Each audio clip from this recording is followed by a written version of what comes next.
नमस्कार दोस्तों, एक बार हम फिर से एक नया टॉपिक लेके हाजिर हैं।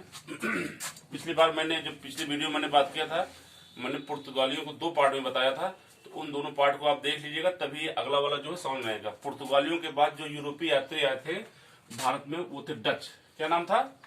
डच।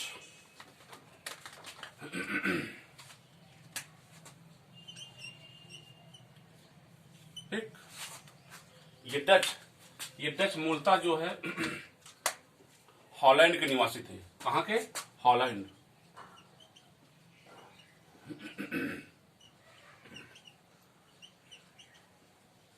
और जो हॉलैंड है उसको वर्तमान में नीदरलैंड बोलते हैं। और जो नीदरलैंड है, मैंने पिछली बार भी बात किया था कि अगर किसी देश का नाम ले रहे हैं, सबसे पहले हम उसको राजधानी तलाश करेंगे, उसकी राजधानी क्या है। तो उसकी नीदरलैंड की राजधानी क्या है? एम्स्टर्डम। ठीक है। तो उसके बाद सर्वप्रथम ये डच भारत में कब आए और डचों ने अपना प्रथम ईस्ट इंडिया कंपनी का स्थापना कब किया था?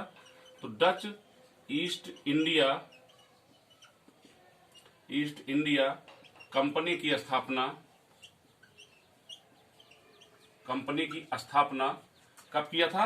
1602 ईस्वी में। 1602 ईस्वी में डच ईस्ट इंडिया कंपनी की स्थापना हुआ और उस समय के जो डच लोग थे वो जो ईस्ट इंडिया कंपनी जो पूर्व देशों के साथ व्यापार के लिए उनको अधिकार प्रदान किया गया। ठीक है। उसके बाद डचों ने अपनी पहली फैक्ट्री कहां स्थापित की? डचों की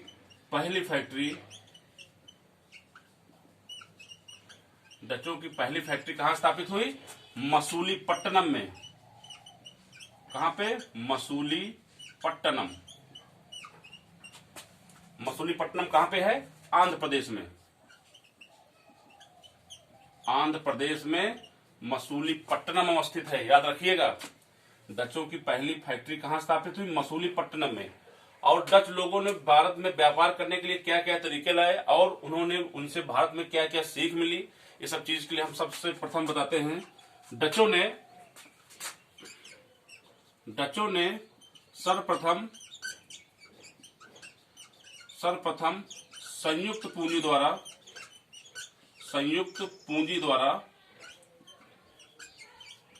द्वारा भारत में व्यापार प्रारंभ किया था। कहां पर प्रारंभ किया था? भारत में। कि सीधा क्वेश्चन पूछा गया है कि वह कौन सा यूरोपीय यात्री थे और वह कौन से यूरोपीय लोग थे जिन्होंने संयुक्त पूंजी द्वारा भारत में सर्वप्रथम व्यापार निवेश किया है? तो कौन थे? डच लोग थे। ठीक। संयुक्त पूंजी सब लोग जानते हैं, कई लोग मिल करके अगर किसी व्यापार को शुरू करते हैं तो उसको संयुक्त पूंजी बोलते हैं। ठीक। फिर इनका ज्यादा खास रोल नहीं रहा है। उसके बाद इनके द्वारा इनके बीच में, डचों के बीच में और अंग्रेजों के बीच में एक युद्ध हुआ जिसको बोलते हैं बेदरा का युद्ध।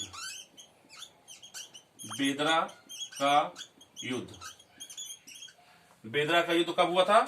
1759 में। 1759 में बेदरा का युद्ध हुआ। ठीक है ना। इस बेदरा के युद्ध में जो है किसके किसके बीच हुआ बेदरा का युद्ध? बेदरा का युद्ध हुआ था अंग्रेजों और डचों के बीच में। बिटवीन अंग्रेज और डच। किनके बीच हुआ था? अंग्रेज और डच के बीच में हुआ था। जिसमें विजयी कौन हुआ था? विजयी हुए थे अंग्रेज। जब अंग्रेज विजयी हो गए थे तो इनका जितना भी साम्राज्य था ये जो है इस पर जो है अपना जो है अंग्रेजों ने अधिकार कर लिया था। ठीक है। फिर यहां से डच ईस्ट इंडिया कंपनी की जो शुरुआत हुई थी 1602 ईस्वी में और वो जाकर के 1759 ईस्वी में समाप्त हो गई। इनका ज्यादा प्रभाव फिलहाल भारत में नहीं रहा।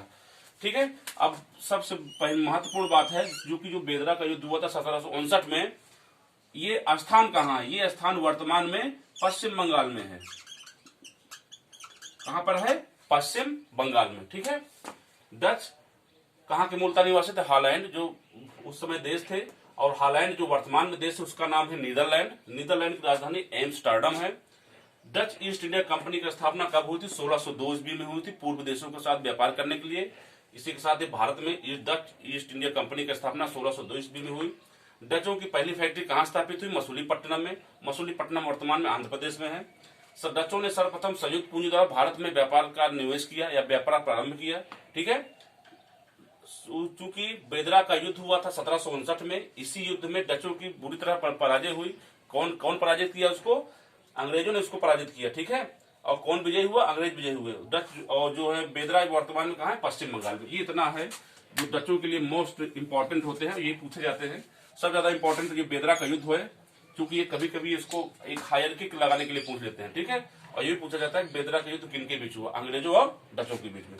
ठीक है, नेक्स्ट वीडियो में जो है हम अंग्रेज को लेकर के आएंगे, उनकी विषय में जो ठीक ठाक जो टॉपिक है उसको बताएंगे। ठीक है, इस चैनल को जितना भी हो सब्सक्राइब कराइए, और जितना भी हो सके इसको आप लोग बार बार देखें, ताकि आप लोगों को बार बार रिवाइज होता रहे। Okay, thank you.